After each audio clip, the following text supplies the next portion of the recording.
ನಮಸ್ಕಾರ ಎಲ್ಲರಿಗೂ. ಈ ಬೇಬಿ ತುಂಬ ಫೇಮಸ್ ಆಗಿದ್ದ, ನಿಮ್ಗೆಲ್ಲರಿಗೂ ಗೊತ್ತಿರ್ಬೋದು. All over India news channel ಒಳಗಡೆ ಬಂದಿದ್ದ, ಟಿ ವಿ ಒಳಗೆ ಬಂದಿದ್ದ, ಆಮೇಲೆ ನ್ಯೂಸ್ ಪೇಪರ್ ಒಳಗಡೆ ಬಂದಿದ್ದ. ಏನಾಗಿತ್ತು ಅಂದರೆ ಇವನಿಗೆ 25 ಫಿಂಗರ್ಸ್ ಇತ್ತು, ಅದಕ್ಕಾಗಿ ಫೇಮಸ್ ಆಗಿದ್ದ.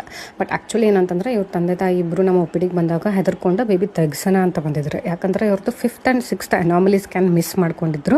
ಡೈರೆಕ್ಟ್ಲಿ 8th ಮಂತ್ ಸ್ಕ್ಯಾನ್ ಮಾಡಿಸಿದ್ರು. ಅದರೊಳಗಡೆ ನಿಮಗೆ ಇನ್ನೊಂದು ಸರಿ ಹೇಳ್ತೀನಿ, ಅನಾಮಲಿ ಸ್ಕ್ಯಾನ್ ಮಿಸ್ ಮಾಡಲೇಬಾರ್ದು. 5th 6th ಮಂತ್ ಒಳಗಡೆ ಏನು ಹೇಳಿರ್ತೀವಿ ಅದನ್ನು ಕಂಪಲ್ಸರಿ ಒಳ್ಳೆ ರೇಡಿಯೋಲಜಿಸ್ಟ್ ಕಡೆ ಹೋಗಿ ಅದನ್ನು ಮಾಡಿಸ್ಕೋಬೇಕು. ಇಲ್ಲ ಅಂತಂದರೆ 8th ಮಂತ್ ಒಳಗಡೆ ನೀವು ಮಾಡಿಸಿದ್ರಿ ಅಂತಂದ್ರೆ ನಮಗೆ ಅದರೊಳಗಡೆ ಯಾವುದೇ ಅನಾಮಲಿ ಡಿಟೆಕ್ಟ್ ಆಗೋಲ್ಲ. ಇವನದ್ರೊಳಗಡೆ 8th ಮಂತ್ ಒಳಗೆ ಮಾಡಿಸಿದಾಗ 2 ಲಿಂಬ್ ಡಿಫೆಕ್ಟ್ ಇದೆ ಅಂತ ಹೇಳಿದರು. ಆಮೇಲೆ ಬೇಬಿ ಹೆಂಗಿರುತ್ತೆ ಏನು ಹೇಳಕ್ಕೆ ಬರಲ್ಲ ಅಂತ ಹೇಳಿದರು. ಅದಕ್ಕಾಗಿಯೇ ಅವರು ತೆಗ್ಸೋಣ ಅಂತಲೇ ಬಂದಿದ್ದರು. ಬಟ್ ನಾವು ಅವರಿಗೆ ಕೌನ್ಸ್ಲಿಂಗ್ ಮಾಡಿ ಆಮೇಲೆ ಟ್ರಾನ್ಸ್ಫರ್ಸ್ಲ ಇದ್ದಿದ್ದರಿಂದ ಮತ್ತೊಂದು 3 ವಾರ ತಳ್ಳಿಬಿಟ್ಟು ಆಮೇಲೆ ಸಿಸೇರಿಯನ್ ಮೂಲಕ ಡೆಲಿವರಿ ಮಾಡಿ ಕೊಟ್ವಿ.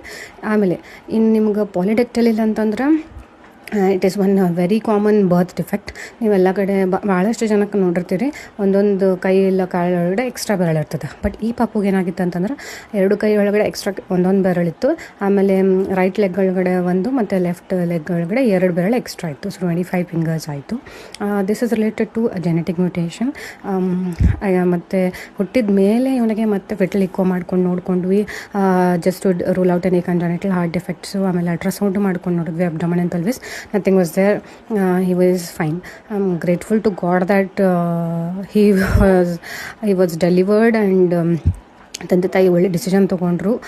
Decision making is very very important. Be careful. Thank you and I am very thankful to god.